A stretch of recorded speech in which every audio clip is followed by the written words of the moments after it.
Life has a strange way of connecting broken pieces, sometimes weaving them together into something more beautiful than they were before. When Ethan Walker, a 42-year-old tech CEO, pulled his black sedan to the side of the road one rainy evening, he thought he was just helping a stranger in need. What he didn't know was that this one act of kindness would unravel secrets from his past, stir up old wounds, and challenge everything he believed about forgiveness, family, and love. Ethan had built his entire empire from nothing.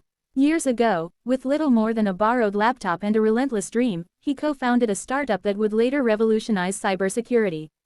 But as success came, so did betrayal.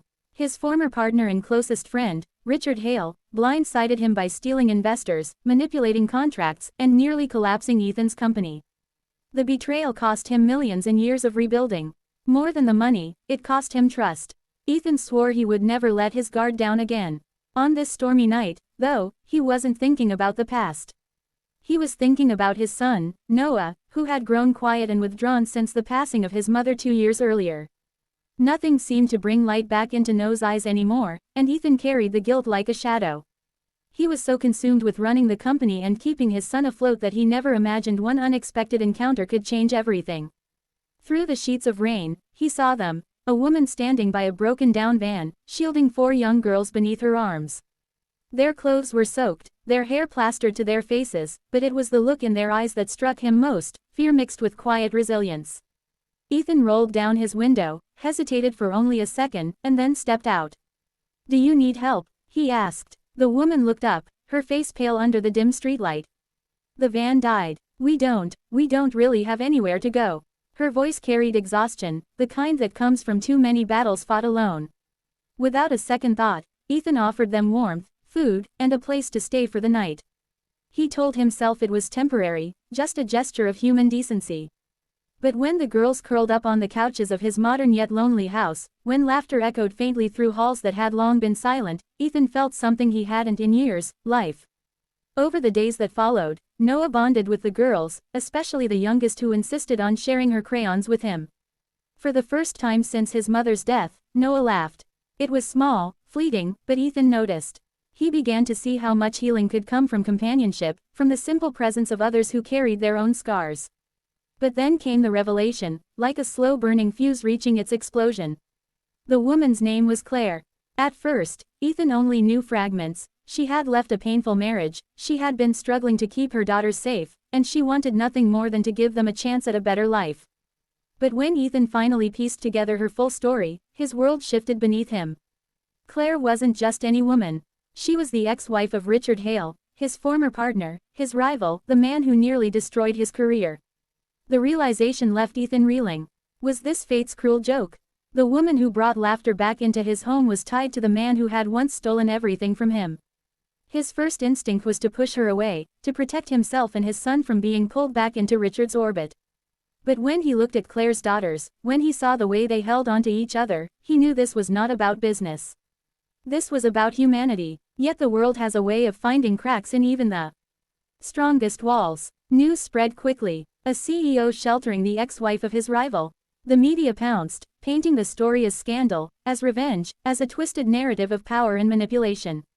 Reporters camped outside Ethan's house, demanding statements. Board members whispered about reputational risks. Investors called in panic. Ethan stood at a crossroads.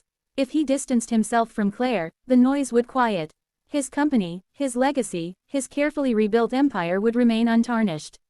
But if he chose to stand beside her, he risked not only his fortune but also becoming the target of Richard's wrath once more. It was Noah who gave him the answer without even meaning to. One night, Ethan overheard his son whispering to Claire's youngest daughter, "Before you came, I didn't smile anymore. But now, I think my mom would be happy if she saw me laugh with you." Ethan realized then that this wasn't about rivals or business or even public opinion. It was about second chances, the chance for his son to heal, for Claire and her daughters to find safety, and maybe even for himself to open his heart again. But choosing what's right rarely comes without consequences.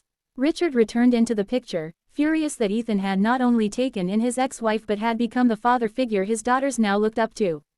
He accused Ethan of using Claire to humiliate him. He threatened lawsuits, leveraged media connections, and did everything he could to paint Ethan as a manipulator. Ethan could have fought back with equal aggression. He had the resources, the influence, the connections. But instead, he chose a different path, the harder one. He remained silent, allowing his actions to speak louder than words. He shielded Claire and the girls from the chaos, offering them not just a roof over their heads but dignity and peace. Slowly, the narrative began to change. What the media first saw as scandal turned into something unexpected, a story of compassion. Reporters who had once camped outside his house began telling a different story, the story of a man who opened his home not for profit, not for power, but for kindness. Public opinion shifted, and instead of criticism, Ethan began to receive letters from families, from children, from people who had been touched by the courage it takes to care when the world tells you to look away. Through it all, Ethan discovered that forgiveness doesn't mean forgetting the pain someone caused. It means choosing not to let that pain dictate your future. Richard's betrayal had shaped years of Ethan's life, but now, Ethan refused to let it define his legacy. His true legacy wasn't his company, or his wealth, or the empire he had built brick by brick. It was the lives he touched, the hearts he helped heal, and the love he allowed back into his own home. Claire, too, found her strength again. No longer the woman broken by years of fear and silence, she began to rebuild herself alongside Ethan.